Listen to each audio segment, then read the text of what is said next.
बिस्मिल्लाहिर्रहमानिर्रहीम। अस्सलाम वालेकुम मेरे प्यारे दोस्तों, मैं आपका दोस्त ज़हर। दोस्तों अल्हम्दुलिल्लाह सुम्मा अल्हम्दुलिल्लाह। अब दोस्तों की फरमाइश में बार बार मैं वीडियो आप दोस्तों के कहने पे बनाता रहता हूँ।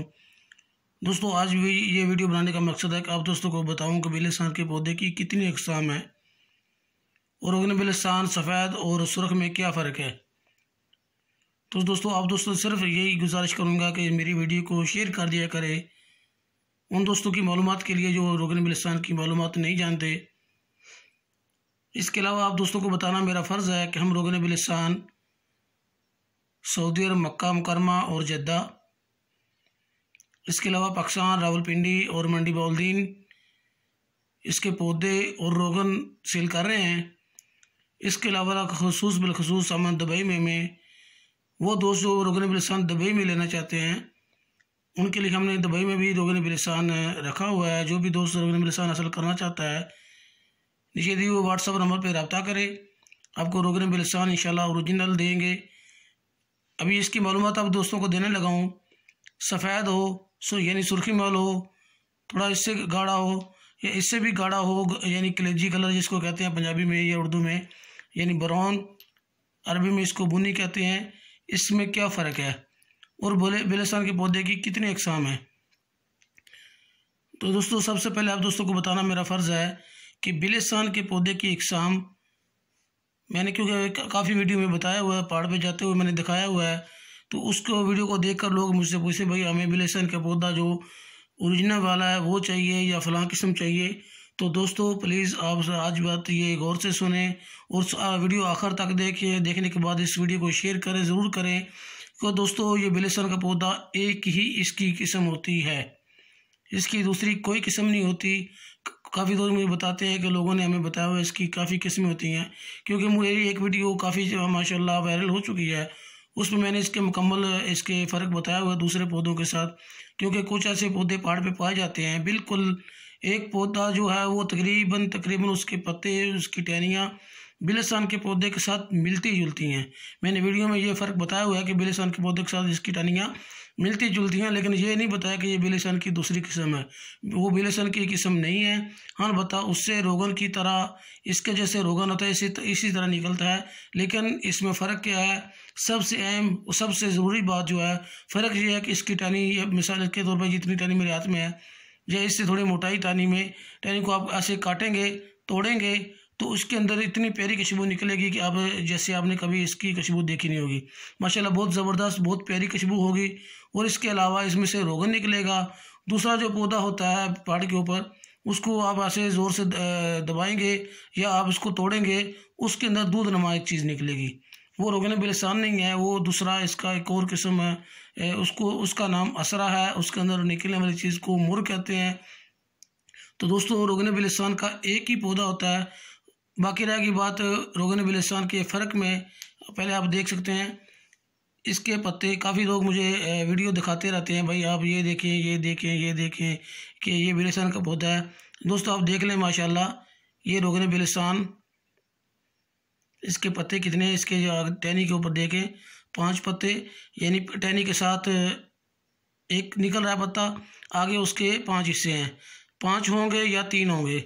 इसके अलावा जो दूसरे पौधे दिखाए जाते हैं, काफ़ी लोग मुझे दिखाते हैं, वो जैसे पाकिस्तान में नीम का पौधा है यानी उसके साथ मिलते जुलते पौधे दिखाते रहते हैं, क्योंकि वो कहते हैं कि नीचे से जो बड़ी टहनी है, बड़ा पौधे के बड़ा हिस्सा है, वो बिल्कुल वैसे ही उसका जैसे रोगन बिलिस्तान का छिलका उतर रहा है वैसे उतर रहा है। दोस्तों इसकी निशानियाँ वाक़या वो भी निशानी है कि बिलिस्तान के पौधे बड़ी टहनी से छिलके उतरते रहते हैं, लेकिन वो बिल्कुल इसकी कन्फर्म निशानी नहीं है। कन्फर्म इसकी निशानी यही है, ये आप देख सकते हैं माशाल्लाह इसके पत्ते बिल्कुल छोटे होते हैं। अभी तो जो मेरे हाथ में है ये बिल्कुल छोटे हैं, लेकिन जो कभी कभार इसके पत्ते थोड़े से बड़े भी होते हैं, आप देख लें, लेकिन इसका तरीकाकार यही होगा। तो दोस्तों बाकी रह गया रोगन बिलिस्तान में फ़र्क। दोस्तों रोगन बिलिस्तान में कोई फ़र्क नहीं है, बिल्कुल पानी की तरह शफाफ हो। ये थोड़ा सा सुर्खी महल है, ये मैंने घर में जो पौधे लगाए हुए थे इधर सऊदी अरब में उनके अंदर से मैंने निकाला है। ये थोड़ा सुर्खी महल है, इससे भी हल्का सा हो सकता है, लेकिन वो पौधे जो घर में लगाए जाते हैं उनमें से जो रोगन बिलिस्तान निकाला जाएगा वो सुर्खी मैल, बिल्कुल हल्का सा सुर्खी मैल होगा या शफाफ होगा, जैसे पानी का कलर है। बिल्कुल पानी की तरह तो नहीं रह जाता, हल्का सा सुर्खी मैल ज़रूर हो जाता है, जैसे आप देख सकते हैं मेरे सामने। तो दोस्तों इससे थोड़ा मज़ीद गाढ़ा आप देख सकते हैं, ज़्यादा सुर्खी मैल, ये थोड़ा ज़्यादा ब्राउन है। तो दोस्तों सुर्खी मैल हो, ब्राउन हो, शफाफ पानी की तरह हो ओरिजिनल, इसमें कोई फ़र्क नहीं है। फ़र्क आपको दोस्तों को बता देता हूँ कि जो पौधे घर में लगाए जाते हैं, जिनको पानी प्रॉपर मिलता है, हर दूसरे दिन, तीसरे दिन या हर रोज़ आप पानी देते हैं, तो उनके अंदर जो निकाला जाएगा उसका कलर ये होगा, या इससे थोड़ा भी कम हो सकता है। क्योंकि ये पौधा मैं तकरीबन 1.5 माह पहले पहाड़ से लेकर आया था और घर में लगाए हुए थे, और इनसे अंदर मैंने ये निकाला है थोड़ा सा, क्योंकि ऊपर काटने के से बाद में जो कतरे निकलते हैं वो मैं जमा करता जाता था। उसके अलावा ये पहाड़ के ऊपर कुछ ऐसे इलाकों में जहाँ बारिश हुई थी, हम जहाँ गए थे, वो बारिश के बाद जब मैं निकाला था तो ये कलर था। तो आम रूटीन में सऊदी अरब के पहाड़ों पे अक्सर आप दोस्तों को पता है कि बारिशें बहुत कम होती हैं। अगर बारिश हो भी जाए तो ऊपर गर्मी की शिद्दत से पानी का इतना फ़ायदा नहीं होता। तो दोस्तों पानी ना होने की वजह से, गर्मी ज़्यादा होने की वजह से आम रूटीन में रोगन मिल्सान जो पहाड़ के ऊपर निकाला जाता है उसका कलर यही होता है, क्योंकि पानी नहीं मिलता और ऊपर ही पौधे जलते रहते हैं, गर्मी की शिद्दत से इसका कलर चेंज हो जाता है। तो दोस्तों अगर आपको ये कलर मिले, ये कलर मिले या ये कलर मिले या इससे भी थोड़ा हल्का कम मिले, उसमें कोई डाउट नहीं है, कोई मुश्किल नहीं है। हाँ अलबत्ता ओरिजिनल हो, ओरिजिनल की निशानियाँ मैंने मज़ीद आपको बताई हुई हैं। को रोगने बेजान को, असली को, ओरिजिनल को आग लगा कर दिखाते हैं, लेकिन इसको आग नहीं लगती, क्योंकि मैंने काफ़ी दफ़ा तजुर्बा कर चुका हूँ। मैं 5-6 वीडियो इसके ऊपर बना चुका हूँ, इसके ऊपर की आग नहीं लगती, क्योंकि अल्हम्दुलिल्लाह मैंने घर में पौधे लगाए हुए हैं। अभी भी मेरे पास इधर काफ़ी पौधे पड़े हैं, और पाकिस्तान मंडी बहाउद्दीन में और रावलपिंडी में अभी पौधे इसके सेल कर रहे हैं। मंडी बहाउद्दीन में इसके काफ़ी पौधे मेरे पास पड़े हुए हैं, घर में दस्तियाब हैं।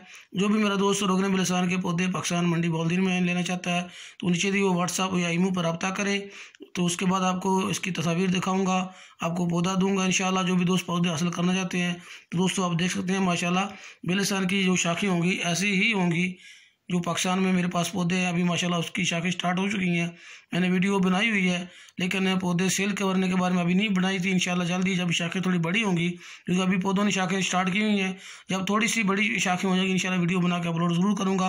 तो आप दोस्तों देख सकते हैं, काफ़ी मुझे दोस्त कहते हैं कि आप इसके पत्ते दिखाएँ, क्योंकि उन्होंने पहाड़ के ऊपर जो पौधे देखे हुए थे जो इनसे मैं रोगन निकालते वो दिखाता रहता हूँ, उनके ऊपर पत्ते कम होते हैं, क्योंकि बारिशें ना होने वजह से पत्ते भी नहीं रह जाते, सूख जाते हैं।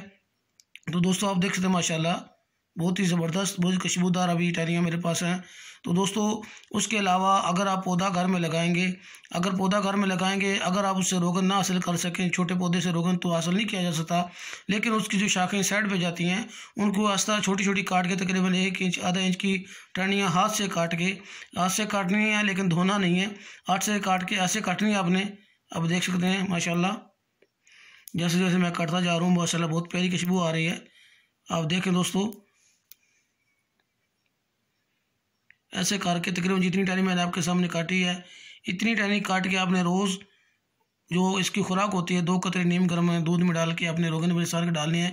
तो उस खुराक के बदले, उस रोगन के बदले इतनी टहनियाँ काट के दूध में उबाल लें, तकरीबन 3-4 मिनट उबलने के बाद आप वो रोगन यानी वो दूध इस्तेमाल कर सकते हैं। अगर आपके पास रोगन नहीं है तो, अगर रोगन आप पौधा है तो आप रोगन इस्तेमाल करना है। तो रोगन ना मिले, सर्दियों में रोगन तो नहीं निकाला जा सकता, रोगन इसका गर्मियों में निकलता है, तो रोगन के लेने के लिए आप ये टहनियाँ इस्तेमाल कर सकते हैं।